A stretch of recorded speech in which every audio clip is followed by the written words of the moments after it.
લોકસભા 2024ની ચૂંટણીના અનુસંધાને અને માણાવદર બાય ઇલેક્શન ના અનુસંધાને ગઈકાલે અમે રાજકીય પક્ષોની હાજરીમાં અને વિડીયોગ્રાફી હેઠળ ઈવીએમ વીવીપેટનું રેન્ડમાઇઝેશન જે પ્રથમ રાઉન્ડ હોય છે એ પૂરો કર્યો હતો।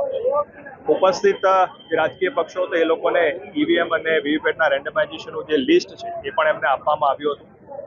આજે એ કાર્યક્રમને આગળ વધારતા દરેક એસેમ્બલી કોન્સ્ટિટ્યુન્સીમાં અમારે જે રેન્ડમાઇઝ થયેલા ઈવીએમ વીવીપેટ જે હોય એ પહોંચાડવાના હોય છે। એના માટે અહીંયા જિલ્લા કક્ષાના જે વેરહાઉસ ખાતે આખી આ પ્રક્રિયા હાથ ધરવામાં આવી છે।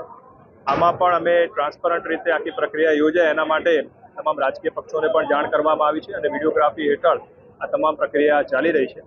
આજ સાંજ સુધીમાં લોકસભા ચૂંટણીના માટે લગભગ 5100 જેટલા ઈવીએમ વીવીપેટ અને માણાવદર બાય ઇલેક્શન માટે લગભગ 1000 જેટલા ઈવીએમ વીવીપેટ છે એ એસેમ્બલી કોન્સ્ટિટ્યુન્સીમાં જે બનાવેલા જે અમારા સ્ટ્રોંગ રૂમ છે એમાં પહોંચાડી દેવામાં આવશે। બંધ બોડીના વ્હીકલ હશે જેમાં પહોંચાડવામાં આવશે અને આ જે વ્હીકલ છે એમાં વ્હીકલ ટ્રેકિંગ સિસ્ટમ પણ લગાડવામાં આવશે જેથી એક ટ્રાન્સપરન્ટ રીતે આખી આ પ્રક્રિયા પૂરી થાય એ અમે સુનિશ્ચિત કરીએ।